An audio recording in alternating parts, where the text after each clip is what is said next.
அனைவருக்கும் வணக்கம். நீங்கள் நம்ம சேனலுக்கு புதுசுன்னா பக்கத்தில் இருக்கிற பெல் பட்டன் அமைத்தி சப்ஸ்கிரைப் பண்ணிக்கோங்க. தொடர்ந்து எல்லா வீடியோக்களையும் நீங்கள் பார்க்கலாம். அப்போ உனக்கு சொந்த பந்தம் தான் பெருசு, அப்படிதானே? ஆமாம். முதல்ல மாமாவை சமாதானப்படுத்திட்டு அப்புறமா எங்கிட்ட வந்து பேசுங்க. என்னது சொல்லிட்டு அவ பாட்டுக்கு போய்கிட்டே இருக்கா? போடி போ. வாத்திய எப்படி வலிக்கு கொண்டு வர்றதுன்னு எனக்கு தெரியும். அப்பாடா, சித்தப்பா வீட்டுக்கு வந்தாச்சு. நடந்ததை பூரா அவர்கிட்ட சொல்லுவோம். மாமன் வந்துட்டான். மாமாவனே, நான் சொன்ன மாதிரி தங்கச்சி வீட்டுக்கு போனியா? என்னாச்சு? நான் போனேன் மாமா. அங்கே என்ன நடந்துச்சு தெரியுமா? A few moments later. ஓ, இவ்வளோ நடந்திருக்கா? சரி விடு மாப்பிள்ள, நான் பார்த்துக்கிறேன். சித்தப்பு உன்னதான் சித்தப்பு கடவுள் மாதிரி நினச்சிருக்கேன். கவலைப்படாத மவனே, நான் பார்த்துக்கிறேன். உங்கள் அப்பன் எல்லாத்தையுமே மிரட்டி வச்சிருக்கான். அதான் சொல்லி மாமனை சமாதானப்படுத்தணுமா? இன்னும் கொஞ்சம் நேரத்தில் அவரே சமாதானம் ஆகிடுவார். அப்பாடா, ஒரு வழியாக சித்தப்பா கிட்ட விஷயத்த சொல்லியாச்சு. நேராக போய் வாத்திக்கிட்ட 2ல் 1 பேசிடுவார்.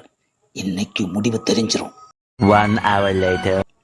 என்ன தம்பி, வந்ததுலேருந்து என் முன்னாடி கையை கட்டிட்டு பணியோட குனிஞ்சிக்கிட்டே நிற்கிறியே, வந்த விஷயம் என்னன்னு சொல்லு. அது வந்துண்ணே. அதான் வந்துட்டல்ல, விஷயத்த சொல்லு. அது வந்துண்ணே, எனது மனசை வழக்கம் போல நம்ம மீசையை பார்த்து கோவமாக வராரு. காட்டு பயலை, மீசையை விட்டுடான்னு எத்தனை தடவை சொல்கிறது? கேட்க மாட்டியா? அதெல்லாம் ஒன்றும் இல்லைண்ணே, வெட்டிடுறேண்ணே.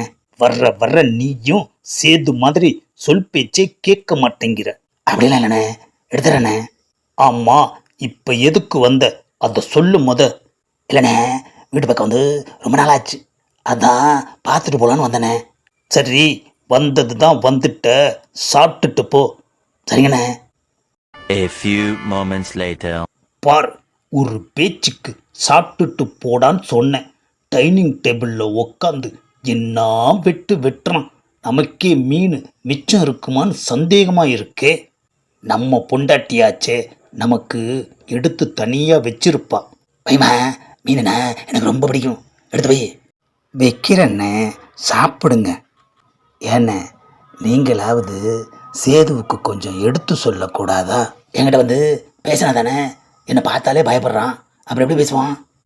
இவ்வளோ பெரிய மீசை வச்சிருந்தா புள்ள பயப்படாமல் என்ன பண்ணுவான்? எனது புருஷன் பொண்டாட்டியும் நம்ம மீசை மேலேயே கண்ணா இருக்காங்க. பார்த்து கண்டிச்சு வைங்க. அப்பா பேச்சை கேட்டாதான் அம்சவல்லின்னு சொல்லிடுங்க. கண்டிப்பாக சொல்கிறேம்மா, நீ இன்னும் 2 வாரத்தை மீன் வை. ஆஹா, என்னது இவ்வளோ நேரம் ஆச்சு? பேச போன மனுஷன் அங்கே என்ன பண்ணிக்கிட்டு இருக்காரு? ஒரு வேளை பேசி அண்ணன் தம்பி 2 பேத்துக்குள்ள பிரச்சனை ஆயிருக்குமோ? ஆஹா, என்ன நடந்துச்சுன்னு தெரியலையா? மீன் குழம்பு சாப்பாடு சாப்பிட்டாச்சு, இப்போ மவனை எப்படி சமாளிக்கிறது? சித்தப்பு வராரு. வா சித்தப்பு. வந்துட்ட மவனே. ஏன் சித்தப்பு இவ்வளோ லேட்டு? அது வந்து மவனே, சனியை பிடிச்ச ஏப்போம் இப்போ இங்கே வந்து தான் வரணுமா? என்ன மவனே ஒரு மாதிரியா பார்க்குற?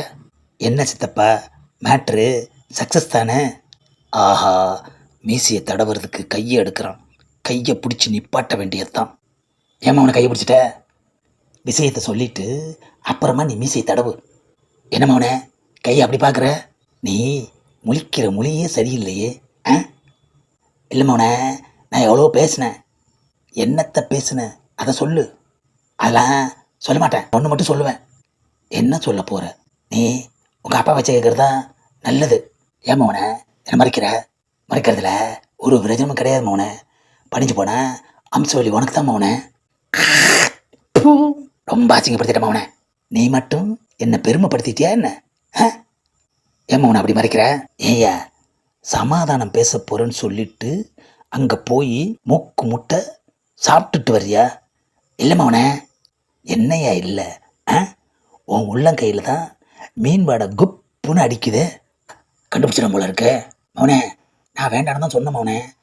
உங்கள் அப்பா தான் கேட்கல, உங்கள் அம்மா சாப்பாடே போட்டுட்டா, அப்புறம் எப்படி சாப்பிடாம மறுபடியும்? ஏய்யா, உன்னை திங்கிறதுக்கு அந்த வீட்டுக்கு அனுப்புனேன். உன் பேச்சை நம்பி எனக்கு 2 ஃபுல்லு 6 ஆம்லேட்டு அவிச்ச கடலை நஷ்டமானது தான்யா மிச்சம். செஞ்சுவிட்டு பயப்புல சொல்லி காட்டுத. என்னது மீசையை பார்க்குறான்? வீரமே இல்லாத உனக்கு வீரப்பன் மீசை எதுக்கு? இனிமே உன்னை ஊருக்குள்ள மீசையோட பார்த்தேன், நானே கத்திரிக்கோல் எடுத்து கண்ணா பின்னான்னு கட் பண்ணிடுவேன். ஆஹா, பயந்து போய் மீசையை மூடிக்கிட்டாரே சித்தப்பு. மவனே, தண்ணியில் போயிருந்தா தகராறு பண்ணியிருப்பேன். நிதானத்தில் போனதுனால எதுவுமே செய்ய முடியல மவனே. யோ, உனக்கு ஊற்றி விட்டதுக்கு பதிலாக நான் ஊற்றி இருந்தா அந்த வாத்தியை உண்டு இல்லைன்னு பண்ணியிருப்பேன். உன்னை அனுப்புன பாரு தெண்டக்கருமாந்திரம். போயா மவனே, போகிறதுக்கு முன்னாடி கடைசியாக ஒன்று சொல்கிறேன். என்னத்த சொல்ல பாரு. ஒழுங்கு மரியாதையா அப்பா பேச்ச கேளு. இன்னும் கொஞ்ச நேரம் இங்கே நின்ன உன்னை சித்தப்புன்னு கூட பார்க்க மாட்டேன். போயிடியா. அவனே, உங்கள் அப்பனை மீறி நீ எதுவுமே பண்ண முடியாது. ஆஹா, சித்தப்பூவையும் கவுத்துட்டானையா வாத்தி.